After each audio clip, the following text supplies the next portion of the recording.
Video പിടിക്കാനുള്ള സ്ഥലമൊക്കെ നോക്കി വീഡിയോ പിടിക്കാനുള്ള ഒരുക്കത്തിലാണ്.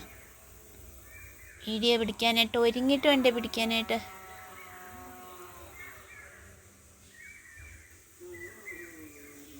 അപ്പോൾ വീഡിയോ പിടിക്കാനൊരുങ്ങി ready. Hi friends, Chembappara natural ബ്യൂട്ടിയിലേക്ക് എല്ലാവർക്കും സ്വാഗതം. എല്ലാവർക്കും സുഖമല്ലേ? എല്ലാവരും സുഖമായിട്ട് സന്തോഷമായിട്ടിരിക്കുന്നു എന്ന് വിശ്വസിക്കുന്നു. ഞങ്ങളിവിടെ സുഖമായിട്ടിരിക്കുന്നു. അപ്പോൾ ഇന്നത്തെ വീഡിയോയിൽ കുറച്ച് പാചകവും കുറച്ച് പ്രകൃതി ഭംഗിയും ഒക്കെയാണ് ഉൾപ്പെടുത്തിയിരിക്കുന്നത്.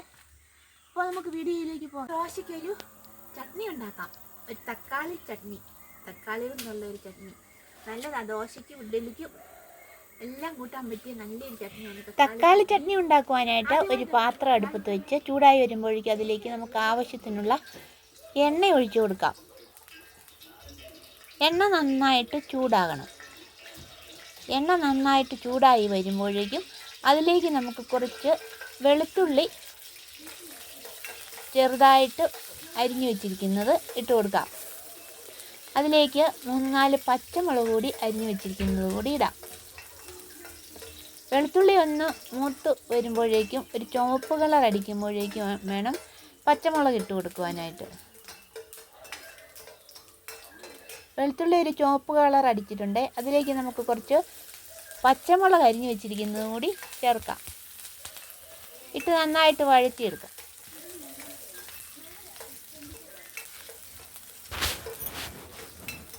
നന്നായിട്ട് വഴറ്റിയെടുത്തതിന് ശേഷം നമുക്കതിലേക്ക് ഒരു സവോള മുഴുവനും ചെറുതായിട്ട് അരിഞ്ഞു വെച്ചിരിക്കുന്നത് ചേർക്കാം.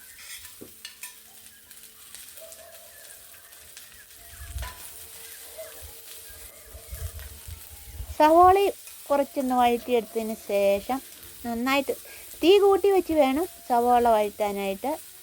എങ്കിലേ സവോള പെട്ടെന്ന് പൊള്ളിക്കിട്ടുകയുള്ളൂ. അപ്പോൾ സവോളയും കുറച്ചൊന്ന് വഴറ്റിയെടുത്തതിന് ശേഷം അതിലേക്ക് നമുക്ക് അരിഞ്ഞു വെച്ചിരിക്കുന്ന തക്കാളിക്ക് ഇട്ട് കൊടുക്കാം.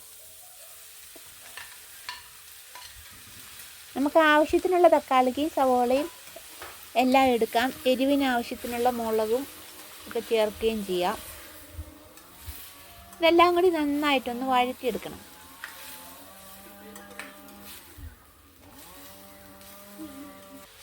അതിലേക്ക് നമുക്ക് ആവശ്യമുള്ള ഉപ്പ് കൂടി ചേർക്കാം. അതിനുശേഷം എല്ലാം കൂടി നന്നായിട്ട് കുറേ സമയം കൊണ്ടൊന്ന് വഴറ്റിയെടുക്കണം.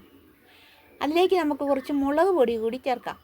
ആവശ്യത്തിനുള്ള മുളക് പൊടി കൂടി ചേർത്ത് എല്ലാം നന്നായിട്ട് വഴറ്റിയെടുക്കുക. അപ്പോഴേക്കും ഇതെല്ലാം നന്നായിട്ട് വെന്ത് കിട്ടും. തക്കാളിക്ക് സവോളയും പച്ചമുളകും വെളുത്തുള്ളിയും എല്ലാം നന്നായിട്ട് വെന്ത് വന്നിട്ടുണ്ട്. വെള്ളം ഒഴിക്കാതെ വഴറ്റിയെടുത്താൽ മതി. നന്നായിട്ട് വെന്ത് വന്നിട്ടുണ്ട്. ഇനി ഇതെല്ലാം കൂടി നമുക്കൊന്ന് അരച്ചെടുക്കണം. അതിനായിട്ട് നമുക്കിത് മിക്സിയുടെ ജാറിലേക്ക് ഇട്ട് കൊടുക്കാം. ഒന്നിച്ചിടാൻ പറ്റിയാലെന്ന് തോന്നുന്നു. രണ്ടായിട്ട് അരയ്ക്കണം. കുറച്ച് വെള്ളം കൂടി ഒഴിച്ച്, അധികം കുറച്ച് വെള്ളം മതി ഒഴിച്ചൊന്ന് അരച്ചെടുക്കാം. അരച്ചെടുത്തതിന് ശേഷം നമുക്ക് എണ്ണ മൂപ്പിക്കാനായിട്ട് ഒരു പാത്രം അടുപ്പത്ത് വെച്ച് അതിലേക്ക് എണ്ണ ഒഴിക്കാം. എണ്ണ ചൂടായി വരുമ്പോഴേക്കും അതിലേക്ക് നമുക്ക് കുറച്ച് കടുകിട്ട് കൊടുക്കാം. അതിനുശേഷം അതിലേക്ക് കുറച്ച് ഉഴുന്ന് പരിപ്പ് കൂടിയിട്ട് മൂപ്പിച്ചെടുക്കാം.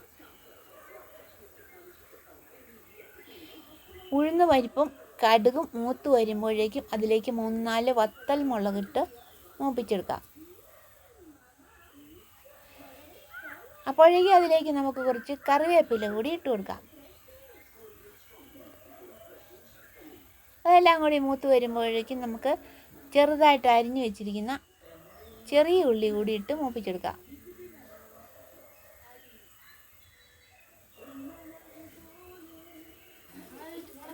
അങ്ങനെ ചെറിയുള്ളി, പച്ചമുളക്, കറിവേപ്പില എല്ലാം മൂത്ത് വന്നിട്ടുണ്ട്. അതിലേക്ക് നമുക്ക് അരച്ച് വെച്ചിരിക്കുന്ന നമ്മുടെ ചട്നിക്കൂട്ട് ഒഴിച്ചു കൊടുക്കാം. നന്നായിട്ട് അരയേണ്ട, ചെറുതായിട്ടൊന്ന് ഒരു 10 സെക്കൻഡ് ഒന്ന് അരച്ചാൽ മതി.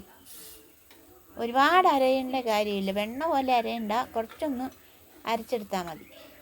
എന്നിട്ട് അത് നന്നായിട്ട് തീയെ വെച്ച് ഇളക്കി തിളപ്പിച്ചെടുക്കണം. നല്ലതുപോലെ ഒന്ന് തിളച്ച് വന്നാൽ മതി. അപ്പോഴേക്കും നമ്മുടെ ചട്നി റെഡിയാകും. ഇപ്പോൾ എല്ലാം എന്താ നന്നായിട്ട് നമ്മുടെ ചട്നി തിളച്ച് വന്നിട്ടുണ്ട് കേട്ടോ. അപ്പോൾ നമ്മുടെ ചട്നി റെഡിയായേ. തക്കാളി ചട്നി റെഡിയായി. ഇത് നല്ലതാണ് ദോശയ്ക്കും ഇഡ്ഡലിക്കും എല്ലാം കൂട്ടാൻ. നല്ല സൂപ്പർ. 10 മണിക്ക് പൂവുണ്ടായിട്ടുണ്ട്. ഇനി നമുക്ക് നമ്മുടെ പൂച്ചെടികളെയെല്ലാം ഒന്ന് കണ്ടാലോ. ഇതാണ് 10 മണിച്ചെടി. 10 മണിയാകുമ്പോൾ ഇത് പൂക്കും. ഇതെല്ലാവർക്കും അറിയാവുന്ന ചെടിയാണല്ലേ. നമ്മുടെ വീടുകളിലൊക്കെ പണ്ട് മുതലേ ഉള്ള ഒരു ചെടിയാണ് 10 മണിച്ചെടി. ഈ 10 മണിച്ചെടി 10 മണിയാകുമ്പോൾ പൂക്കും. നല്ല ഭംഗിയാണ് കാണാൻ. അതിൻ്റെ പൂവേ ചെറിയ പൂവാണ്, നല്ല ഭംഗിയുണ്ടേ. ധാരാളം ഇങ്ങനെ പൂത്ത് നിൽക്കുന്ന കാണാൻ നല്ല ഭംഗിയാണ്. ചെറിയ പൂവും ചെറിയ ഇലയും ഒക്കെ ആയിട്ട് നല്ലൊരു ഭംഗിയുള്ളൊരു ചെറിയ ചെടിയാണ്. നല്ല ഭംഗിയാണ് കാണാനായിട്ട്. ഇതൊരു മജന്ത കളറിലുള്ള 10 മണി ചെടിയാണ്. പല കളറിലുണ്ട് കേട്ടോ. ഇത് മജന്ത കളറിലുള്ളതാണ്.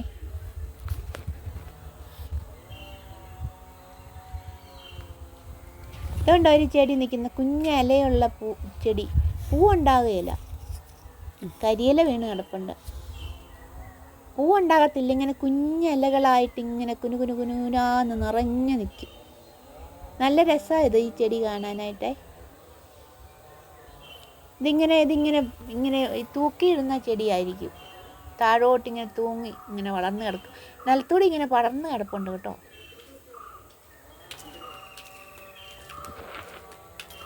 ഭംഗിക്കായിട്ട് ഇങ്ങനെ തൂക്കിയൊക്കെ ഇടുന്ന ചെടിയാണെന്ന് തോന്നുന്നു. ഇതൊരു കിഴുകാനെല്ലി ഉണ്ടോ. ഇതിനിടയ്ക്ക് വളർന്നു വരുവാണേ. നട്ടമൊന്നുമല്ല, തന്നെ വളർന്നു വരുന്ന. ഇത് 2 10 മണിച്ചെടിയും കൂടെ ഉണ്ട് കേട്ടോ. ഇതും ഒരു കളർ ചെടിയാണെന്ന് തോന്നുന്നു. കളറുള്ള പൂവാണേ.